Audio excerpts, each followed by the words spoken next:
ताकत मुर्दाबाद, पुलिस ताकत मुर्दाबाद, नहीं चलेगी नहीं चलेगी, तानाशाही नहीं चलेगी, नहीं चलेगी नहीं चलेगी, तानाशाही नहीं चलेगी, नहीं चलेगी नहीं चलेगी, तानाशाही नहीं चलेगी।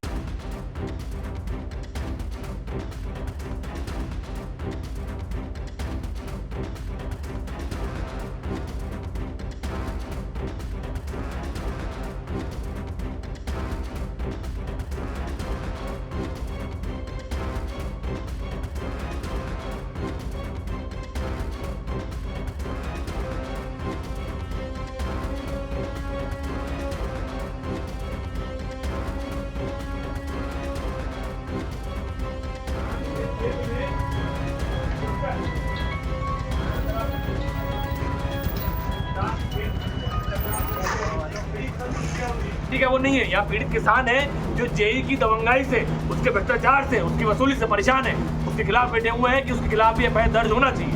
मांगे पूरी नहीं होती है। देखिए, मांगे पूरी नहीं होती। अभी अब यही सब आए थे, बोले आप ज्ञापन दे जाओ। बोला भैया नहीं, अगर किसान के ऊपर एफआईआर दर्ज हो सकती है तो जेई के ऊपर भी होना चाहिए। तो उन्होंने बोला भैया शासकीय कर्मचारी है। मैं पूछना चाहता हूँ कि किसान से बड़ा हो गया शासकीय कर्मचारी? अगर नहीं तो नियम सबके लिए बराबर है, संविधान सबके लिए बराबर है। आप मेरा एक सवाल और है भी जिनसे, इन्होंने लिखा है कि भैया उससे हाथापाई हुई है इसीलिए उसने एफआईआर दर्ज कराई है। क्या पुलिस विभाग ने मेडिकल करवाया जी? 132 लगाई है, क्या आपने मेडिकल कराया? क्या आपने देखा कि वो शासन संपत्ति है, खेत था? अगर हमारी मांगे पूरी नहीं होती है तो हम यहाँ बैठे रहेंगे, बैठे हैं किसान के साथ में। हमारा विधायक जानबूझकर 3 बार द्वेषतापूर्वक इधर ट्रैक्टर घुमाया गया। उसने जब विरोध किया तो उसको धमका के चमका के उसके ऊपर एफआईआर दर्ज कर दी। 132 की शासकीय कार्य बाधा। अब आप मुझे बताइए, एक प्राइवेट खेत है किसान का, उसमें घुसने से पहले नियम कहता है उसमें घुसने से पहले बिजली विभाग को परमिशन लेनी पड़ती। कहाँ है परमिशन? एक तो परमिशन नहीं ली, उसकी फसल खराब कर दी, तीसरी उसी के ऊपर एफआईआर दर्ज कर दी।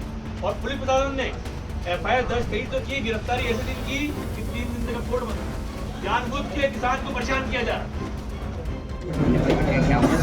देखिए, आज ये हमारे गोंदागांव के किसान के साथ एमपीवी के द्वारा बदज्ञानतीपूर्वक दुर्भावना रखते हुए एफआईआर कराई गई, जबकि उसके खेत में फसल खड़ी थी और खड़ी होने के बाद भी वो सहयोगात्मक था और सहयोग कर रहा था।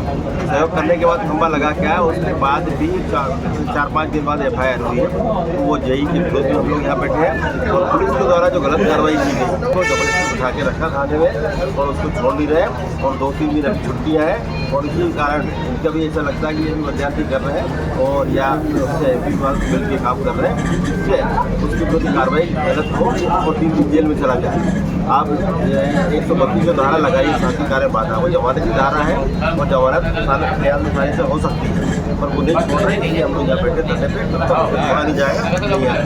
पुलिस की कार्यप्रणाली पे पुलिस की कार्यप्रणाली पे प्रश्न उठता ना, जैसे आपने एफआईआर कर ली किसान के पहले बयान जाँच में पानी तो जाँच में लेते जाओ, 14 दिन जाँच करने का अधिकार बताते हैं, उसको जाँच करना चाहिए था। और जाँच के बाद भी अगर एफआईआर कर दी आपने, गिरफ्तारी आपको तो जैसे नहीं करना चाहिए तो पेश हो सके।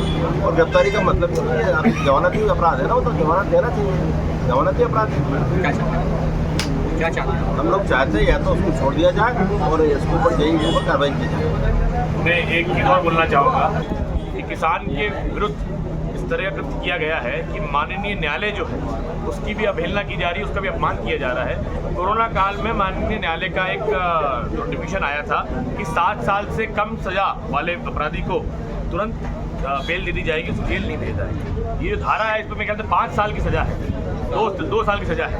उसके बाद भी उसको यहाँ से जमानत नहीं दे पा रहे। दे सकते हैं पर वो किसान है, ये अपनी हटघटना दिखाना चाहते हैं, इसलिए उसके साथ गलत किया जा रहा है। आप कब से यहाँ धरने पर बैठे हैं? पुलिस को कोई आला अधिकारी आपसे मुलाकात कर रहा है? देखिए, हम लोग तो यहाँ पे ख्याल से 1-1.5-2 घंटा हो गया होगा, 2-3 घंटा हो गया, 2-2.5 घंटे से बैठे हुए हैं और जितना भी बैठना हो बैठेंगे। तो पुलिस के आला अधिकारी आपसे मुलाकात करने के हिसाब की बात नहीं, देखिए यहाँ पे तो मैं स्पष्ट आरोप लगा रहा हूँ कि जो सरकार है वो किसान विरोधी है और सरकार के दबाव में ही आला अधिकारी भी नहीं आ रहे हैं, आना ही नहीं चाहते, किसान को छोड़ना नहीं चाहते, उसको जेल में डालना चाहते हैं। ये एग्जाम्पल सेट करना चाह रहे हैं कि भैया अगर किसान ने आवाज़ उठाई तो जेल में डाल दिया।